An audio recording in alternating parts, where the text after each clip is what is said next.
अस्सलामुअलैकुम। जब आप एजेंसी चला रहे हो और पेड मार्केटिंग भी कर रहे हैं, कंटेंट के ऊपर भी आपको क्लाइंट्स मिल रहे हैं और मतलब डिफरेंट फेजेस में जाकर आप अपनी स्ट्रगल करते हैं, तो आपको वहाँ पर क्लाइंट्स मिलते हैं। लेकिन हम यहाँ पर आप लोगों में से बहुत सारे लोग ये कहते हैं कि सर ईमेल मार्केटिंग से, कोल्ड ईमेल से हमें रिस्पांस नहीं मिलता। तो कोई मसला नहीं है, आप अपनी स्ट्रगल तो जारी रखें, ठीक है। हम देखें, अगर आज हमने डेली 7 ईमेल्स अगर हमने भेजी हैं, 7 ईमेल्स का मतलब ब्लास्ट, 7 ब्लास्ट अगर हमने किए हैं, ठीक है, तो कल भी हमारे 7 ब्लास्ट होंगे, अगले दिन भी हमारे 7 ब्लास्ट होंगे, ठीक है। तो आप ये समझे कि मेरा इसके ऊपर जो है वो एक टीम मेंबर डेडिकेटेड है कि यार इसने ये स्केड्यूल करने हैं। अब यहाँ थोड़ी सी गलती है, सेकंड लिखना था, ये इसने टीएस लिख दिया, कोई इशू नहीं है। लेकिन अब ये देखें कि ये हमारे फॉलोअप मैसेज हो रहे हैं, ठीक है, ये फॉलोअप मैसेजेस हैं और ये टॉपिक्स हैं, ठीक है, ये हमारे मेटा एड्स मार्केटिंग सर्विसेज के टॉपिक्स हैं और इनको हम फॉलोअप मैसेज कर रहे हैं जिन्होंने हमें ईमेल ओपन करके रिप्लाई नहीं किया, ठीक है।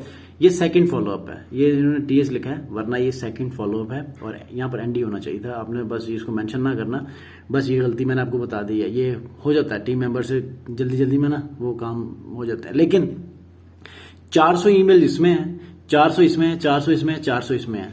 अब ये देखें, अगर ये कल के लिए स्केड्यूल हुई हैं तो 1600 ईमेल्स के ऊपर हम डेली 10 मिनट के अंदर इनको स्केड्यूल करके अगर ब्लास्ट मारते हैं और 1600 में से अगर एक दिन में अगर सिर्फ 2 के भी रिप्लाई आकर एक बंदा भी क्लोज हो जाता है ना, $500, $1000 का, तो 2.5-3 लाख तो ऐसे ही क्लोज हो जाता है, समझ रहे हैं। तो यहां पर आपको रेयर चांस मिल जाता है कि मे बी कि कोई क्लाइंट कन्वर्ट हो।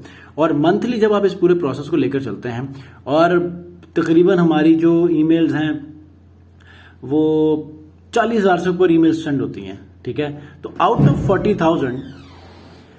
40,000 अगर हम यहां से कोई 50 भी रिप्लाईज लेकर 5 लोगों को भी अगर हम क्लोज करते हैं ना, तो बहुत बड़ी कामयाबी है। ईमेल मार्केटिंग के ऊपर इतनी कन्वर्जन भी हमारे लिए बहुत ज्यादा है, ठीक है। तो ये इसकी जरा साइकी समझें। Thank you.